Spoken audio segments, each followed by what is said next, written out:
Do you know that there's a tribe in the western part of Africa who stood their ground against the British and waged war against them? Who are they, you may ask? Join us as we uncover the mystery of what really took place between both parties. Now, the Benin Expedition of 1897 was a punitive expedition by a British force of 1,200 men under Sir Harry Rawson. It came in response to the ambush and slaughter of a 250-strong party led by British Acting Consul General James Phillips of the Niger Coast Protectorate at the time. Rawson's troops captured Benin City, and the Kingdom of Benin was eventually absorbed into colonial Nigeria. The expedition freed about 100 Africans enslaved by the then Oba of the kingdom. The expedition had significant impacts on the Kingdom of Benin, including the looting of cultural artifacts and the exile of the Oba. What happened? And what led to the war? Here's what really took place. At the end of the 19th century, the Kingdom of Benin had retained its independence during the scramble for Africa, and the Oba of Benin exercised a monopoly over trade in Benin's territories, which the Royal Niger Company considered a threat. In 1892, Deputy Commissioner and Vice Consul Captain Henry Lionel Galway tried to negotiate a trade agreement with Oba Ovonramwen Nagbaisi to allow for the free passage of goods through his territory and the development of the palm oil industry. Captain Galway pushed for British interests in the region, especially of the palm oil industry, by attempting to negotiate a free trade agreement with the Oba at the time. Later, Ralph Moore urged the Foreign Office to use whatever means to secure the signed treaty, up to and including force. Galway signed the treaty with the Oba and his chiefs, which gave Britain legal justification for exerting greater influence in the region. The Oba was hesitant to sign the treaty.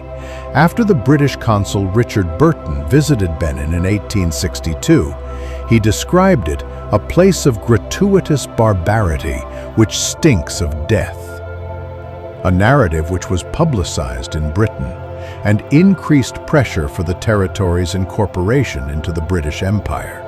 The treaty itself does not explicitly mention anything about the bloody customs that Burton had written about, and instead includes a vague clause about ensuring the general progress of civilization. While the treaty granted free trade to British merchants operating in the Kingdom of Benin, the Oba persisted in requiring customs duties. Since Major Claude Maxwell MacDonald, the Consul General of the Oil River Protectorate authorities, considered the treaty legal and binding, he deemed the Oba's requirements a violation of the accord and thus a hostile act. Some historians have suggested that humanitarian motivations were driving British foreign policy in the region. Others, such as Philip Igbafe, consider that the annexation of Benin was driven largely by economic designs. The treaty itself did not mention any goal that removed the bloody customs that Burton had written about. Now, in 1894, after the capture of Ebrohimi, the trading town of the chief Nana Alomo, the then leading Itsekiri trader in the Benin River district, by a combined Royal Navy and Niger Coast Protectorate force, the Kingdom of Benin increased the military presence on its own southern borders. These developments, combined with the Colonial Office's refusal to grant approval for an invasion of Benin City, scuttled an expedition the Protectorate had planned for early 1895. Even so, between September 1895 and mid-1896, 3 attempts were made by the Protectorate to enforce the Galway Treaty of 1892. Firstly, by Major P. Copland Crawford, Vice Consul of the Benin District. Secondly, by Ralph Frederick Locke, the Vice Consul Assistant. and thirdly by Captain Arthur Malling, Commandant of the Niger Coast Protectorate Force Detachment, based in a city called Sapele. In March 1896, following price-fixing and refusals by Itsekiri middlemen to pay the required tributes, the Oba of Benin ordered a cessation of the supply of oil palm produce to them. The trade embargo brought trade in the Benin River region to a standstill, and the British merchants in the region appealed to the Protectorate's Consul General to, quote, open up Benin territories and to send the Oba, whom they claimed was an obstruction to their trading activities, into exile. In October 1896, the acting Consul General, James Robert Phillips, visited the Benin River District and met with the agents and traders, who convinced him that there is a future on the Benin River if Benin territories were opened. In November 1896, Phillips, the vice-consul of a trading post on the African coast, decided to meet with the Oba in Benin City in regards to the trade agreement that the Oba had made with the British, but was not keeping.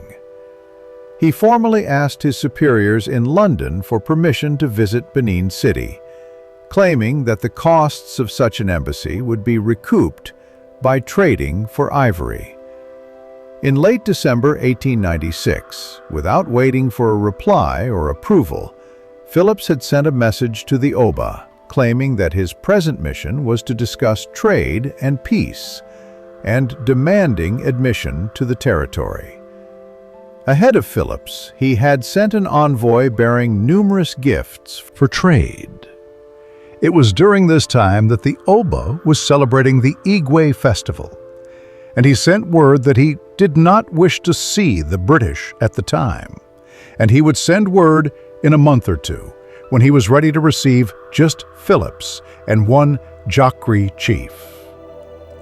Now, on the 4th of January 1897, Phillips and his entire party was ambushed along their journey to Benin City at Ugbin village near Guato. British officers and African porters were slaughtered. Only 2 British survived their wounds, Alan Boisregan and Ralph Locke. The Edo ambushers captured over 100 Itsariki porters hired by the British and enslaved them in Benin. Within the week, news had made it to London of the massacre. This event led to the mounting of the punitive expedition. As a result of this attack, the Foreign Office authorized military action, leading to the punitive expedition, the purported intention by Moore. Quote, "It is imperative that a most severe lesson be given the kings, chiefs, and juju men of all surrounding countries, that white men cannot be killed with impunity, and that human sacrifices, with the oppression of the weak and poor, must cease." According to some historians, the humanitarian and punitive justifications given by Moore ran counter to the economic justifications for military action that he and other members of the Protectorate administration promoted in the months and years before the events of February 1897. The 2 British that survived the annihilation of Phillips' expedition, which became known as the Benin Massacre, were Captain Alan Maxwell Boisregan, Commandant of the Constabulary of the Niger Coast Protectorate, who had been shot in the right arm and knee, and Ralph Locke, District Commissioner of Wari, who had been shot 4 times in the arm and once in the hip. On 12th January 1897, Rear Admiral Harry Rawson, commander of the Royal Navy forces at the Cape of Good Hope and west coast of Africa Station, was appointed by the Admiralty to lead a force to invade the Kingdom of Benin and capture the Benin Oba. The operation was named the Benin Punitive Expedition. On the 9th of February 1897, the invasion of the Kingdom of Benin began.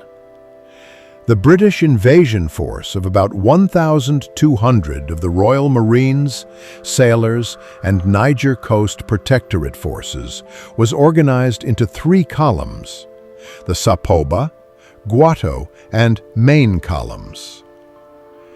Flotillas of warships, including HMS Philomel and Phoebe, and gunboats approached Benin City from the east and west. The Sapoba and Main columns reached Benin City after 10 days of fighting. The Guato column, under Captain Galway, took the same route as that taken by the previous mission and came on the scene of the massacre, finding headless bodies of the victims. Herbert Walker, a soldier serving in the punitive expedition, believed that the human sacrifices he saw were an attempt by Benin City residents to appease the gods as they tried to defend themselves from the expedition. According to a professor of African studies, the issue of human sacrifices is an extremely sensitive one and prone to bias. Law suggests that the reported extent of the practice in Benin was exaggerated by the British in order to establish the need for military intervention. 8 members of the punitive force were recorded as being killed in action during the Benin expedition. The number of military and civilian casualties amongst the Benin people was not estimated, but is thought to have been very high.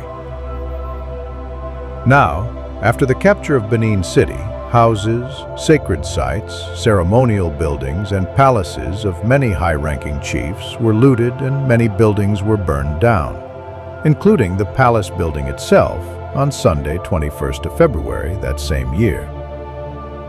There was evidence of previous human sacrifice found by members of the expedition, with journalists from Reuters and the Illustrated London News reporting that the town reeked of human blood. Inside the abandoned palace, a terrible sight was revealed to the British. The Oba, in panic of what he had done and in fear of a retaliatory attack, had embarked in a great mass of human sacrifice in order to stave off full disaster. Bodies of those sacrificed by the Oba laid in pits, and many hung crucified in trees. The Oba was eventually captured by the British Consul General Ralph Moore. He was deposed and exiled with 2 of his 80 wives to Calabar. A British resident was appointed, and 6 chiefs were hanged in Benin City's marketplace. Most of the plunder from the city was retained by the expedition, with some 2,500 religious artifacts, Benin visual history, mnemonics, and artworks being sent to Britain. They include over 1,000 metal plaques and sculptures, collectively known as the Benin Bronzes. The Admiralty confiscated and auctioned off the war booty to defray the costs of the expedition. About 40% of the art was assigned to the British Museum, while other works were given to individual members of the armed forces as spoils of war, and the remainder was sold at auction by the Admiralty to pay for the expedition as early as May 1897 at the Stevens Auction Rooms, 38 King Street, London, on 25 of May 1897, followed by several sales by the ethnographic dealer William Downing Webster, Bicester, between 1898 and 1900. Most of the Benin bronzes sold at auction were purchased by museums, mainly in Germany. The dispersal of Benin artworks to museums around the world catalyzed the beginnings of a long and slow European reassessment of the value of West African art. The Benin art was copied and the style integrated into the art of many European artists, and thus had a strong influence on the early formation of modernism in Europe. After the war, the British occupied Benin, which was absorbed into the British Niger Coast Protectorate and eventually into British colonial Nigeria. A general emancipation of slaves followed in the wake of British occupation, and with it came an end to human sacrifice. However, the British instituted a system of drafting locals to work as forced laborers in often poor conditions that were not much better than had been during the previous Benin Empire. Now, there has been much debate of why James Phillips set out on the mission to Benin without much weaponry. Some have argued he was going on a peaceful mission. Such commentators argue that the message from the Oba, that his festival would not permit him to receive European visitors, touched the humanitarian side of Philip's character because of an assumption that the festival included human sacrifice. Some historians say that this does not explain why Philip set out before he had received a reply from the Foreign Office to his request.